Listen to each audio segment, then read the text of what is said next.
It's really great to get back to nature. What makes you think you ever left? Meaning? Well, you've always been a part of nature. You share a lot with that tree, these insects, birds, fish, even single-celled life in this pond.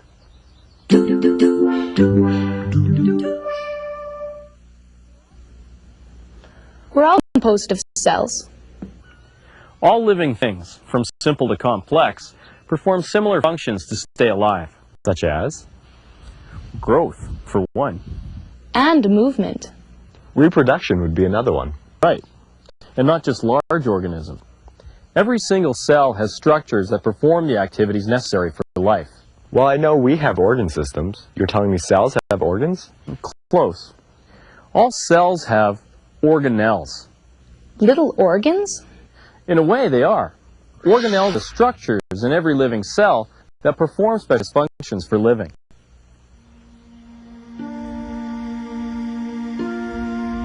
This is a typical animal cell. The cell membrane is the covering that holds the cell together and regulates materials that pass in and out. The nucleus of the cell contains its genetic information, or DNA, essential instructions for the cell to function and reproduce. If you compared organelles to organs, the nucleus would be the brain. The cell is filled with fluid called cytoplasm. It holds the organelles and contains dissolved minerals the cell needs. This complex network is the endoplasmic reticulum. It plays a role in producing and transporting cell products. The Golgi apparatus is a system of sacs that sort, package, and transport products inside the cell or discard them outside. The lysosomes are where food particles are digested. There are lots of these organelles, the mitochondria. They're little power plants where cellular respiration takes place to release energy stored in foods, the energy that keeps life going. There's a real division of labor. Right. The organelles have very specific functions. They take the raw materials we need to survive. Like food. And gases. And with energy, they all do their jobs to keep us alive. 60 seconds of science. The overall health of any organism depends on the health of its individual cells. But what happens if certain cells fail to function? When nerve cells in our arms or legs stop responding to messages from the brain, paralysis results. When cells in the pancreas fail to produce insulin, diabetes occurs. Some diabetic patients have to obtain insulin from other sources. When cells that line the inner wall of the stomach stop producing protective mucus, the lining is attacked and broken down by digestive juices.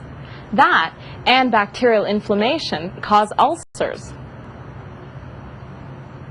So most diseases and illnesses can be traced back to individual cells that either function abnormally or fail completely. But the more we learn about the lives of cells, the more we're able to combat or prevent disease and illness. Advances in science and technology have led to medicines, vaccines, and diagnostic tools that improve the quality of human life. And further research into cells promises to reveal even deeper mysteries, from genetic abnormalities to potential causes of cancer. We've been talking about animal cells. What about plants? Well, the cells are similar, but there are some differences. Plant cells have some unique organelles. They are protected and joined to other cells by a rigid cell wall. Photosynthesis takes place in chloroplasts, which absorb energy from the sun to create glucose. The energy that is stored in this simple sugar makes its way through the entire food chain. And these large vacuoles are used for storage and some digestion. So even though there are some small differences in their makeup, what's basically the same about plant and animal cells? They both need matter and energy. To continue life. It's on a day like today that we can thank our cells that we're alive.